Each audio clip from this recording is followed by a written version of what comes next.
Good to have you join us again on the program. We begin with sharing news that all 27 European Union leaders have agreed to a 50 billion euro aid package for Ukraine at a critical summit in Brussels. And this is coming after the funds was blocked at the summit in December last year after Hungarian Prime Minister Viktor Orban rejected the aid package.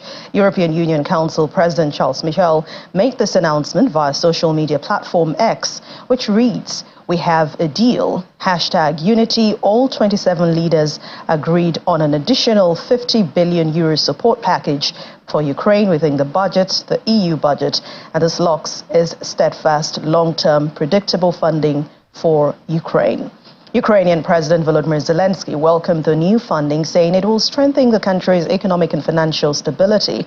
Ukraine's economic ministry says it expects the first tranche of funds in March this year.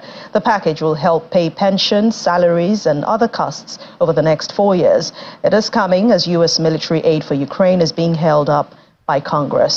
News of this agreement was announced less than 2 hours after the summit started, surprising many observers who had expected talks to go on much longer due to the depths of disagreements between Mr. Orban and the other EU leaders.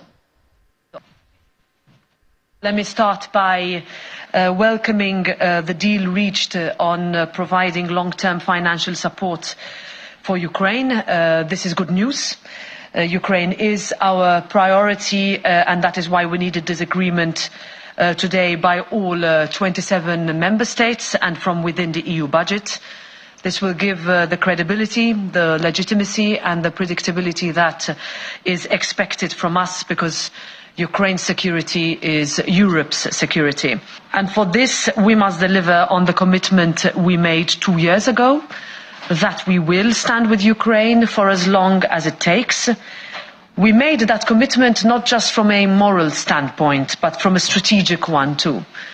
Because in doing so, we knew that at a time would come where our world would be put to the test, and that moment is now. And for the European Parliament, we were very clear from the very beginning that there was no other option but to do precisely this. Finally, allow me a few words on elections. 2024 will be a massive year for democracy, for Europe and for the world. And contrary to Russia, where the results are already known, our elections will allow our citizens to decide for themselves the direction of Europe for the coming 5 years. So my appeal is for us not to take our democracy, the rights that we fought so hard for granted, but to defend that democracy by taking part, because every vote matters. The VOA's Lisa Briyan joins us now from Paris in France. Hi, Lisa. Thank you for joining us on The World today. Bring us up to speed on discussions so far at the European Union summit in Brussels. Well, as you pointed out, that was quite an achievement very quickly in terms of the 50 billion euro deal that Hungary has not blocked. This comes after months of wrangling between EU leaders and Hungary. The Prime Minister of Hungary, Viktor Orban, has long blocked many other deals. He's close to President Putin. And a lot of sort of the previous deals that have been hard-hitting against Russia over the war in Ukraine have either been watered down or blocked.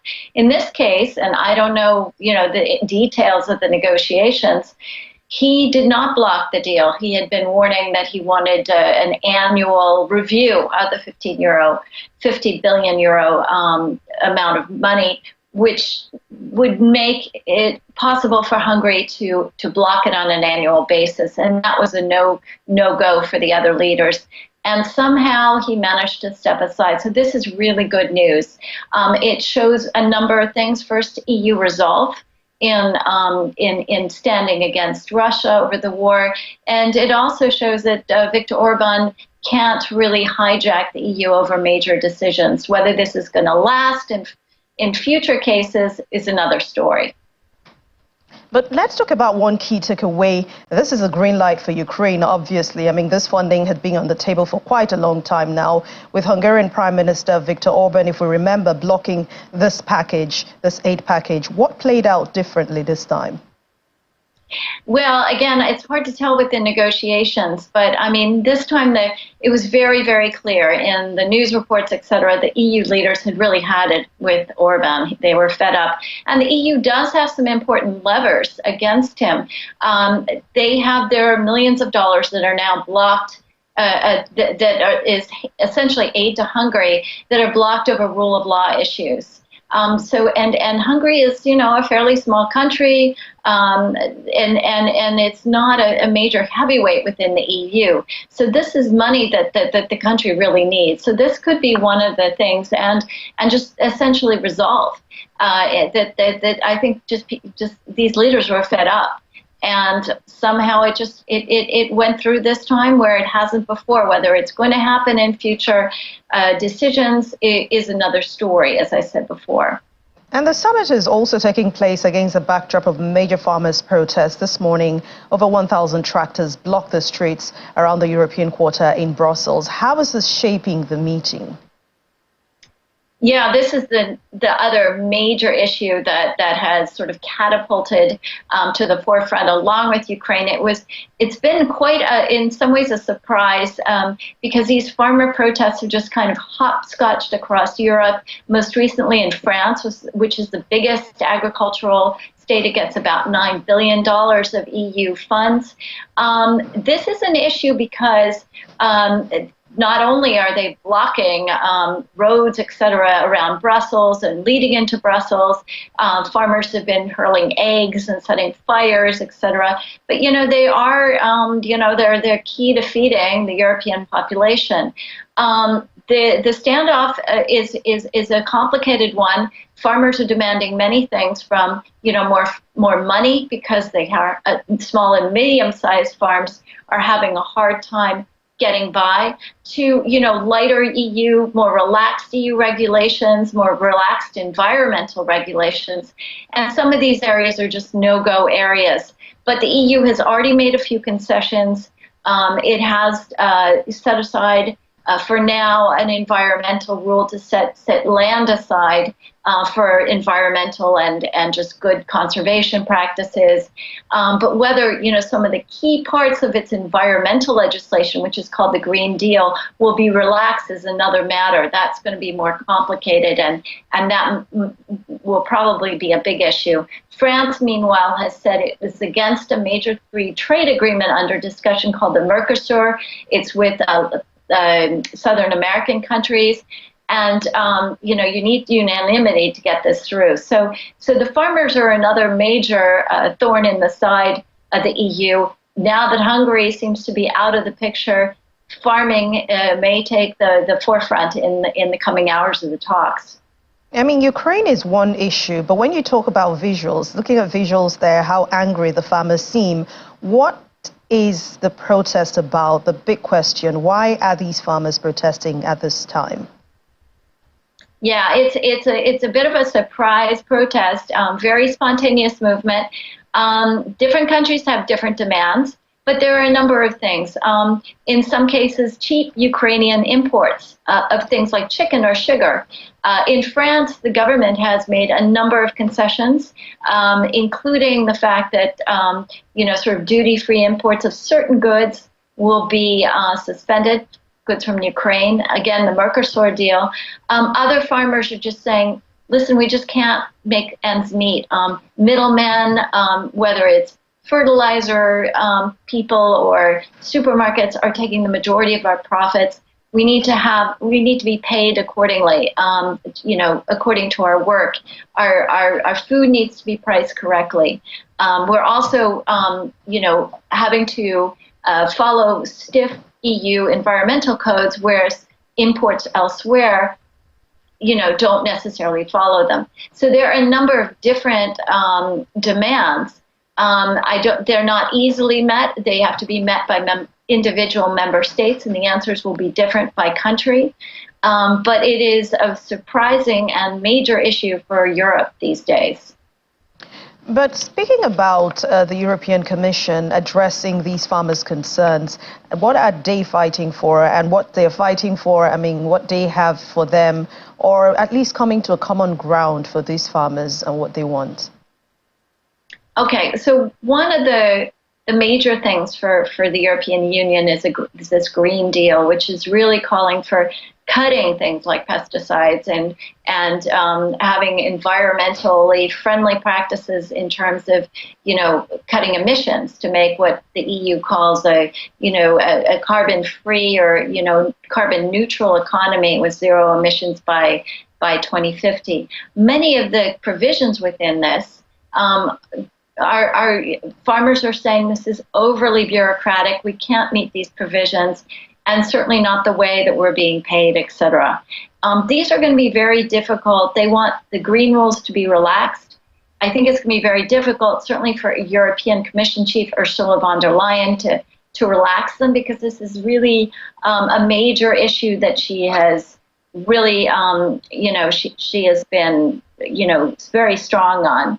But on other areas, we can see the EU perhaps conceding fewer regulations, fewer European Union red tape from Brussels, for example, streamlining certain things perhaps. What I said about the fallow land, that they've already relaxed a little bit, and the question of also setting aside for now, certain, duty-free imports from Ukraine. So on some areas, there can be concessions and perhaps more support for small and medium-sized farmers who complain that the majority of the EU funds for agriculture are going to big landowners who've got plenty of money.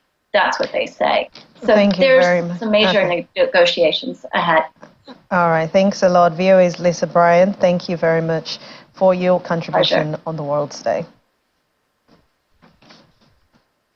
Ukrainian forces say they have destroyed a Russian missile boat from the Black Sea Fleet in a special operation off Russian-occupied Crimea.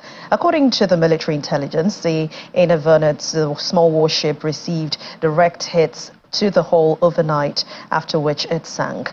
Ukraine's main intelligence directorate say the boat was destroyed by soldiers of its special units, that's Group 13, in Lake Dunoslav, a saltwater bay on the western side of the Crimean Peninsula, which houses a naval base. Ukraine has received and achieved a series of successes in the war in and around the Black Sea, damaging or destroying Russian warships despite having no fleet of its own. However, there's been no word about the incident from Russian authorities. Russia's ambassador to Washington, Anatoly Anatonov, has said the United States is essentially encouraging Ukraine to commit more atrocities by providing Kiev with a new shipment of long-range munitions. This is coming after U.S. Undersecretary for the State for Political Affairs, Victoria Nuland, said the ground-launched small-diameter bomb munitions were already on their way to Ukraine. The bombs can hit targets at a distance of up to 150 kilometers. Commenting on this, Mr. Anatonov called it irresponsible and simply shocking.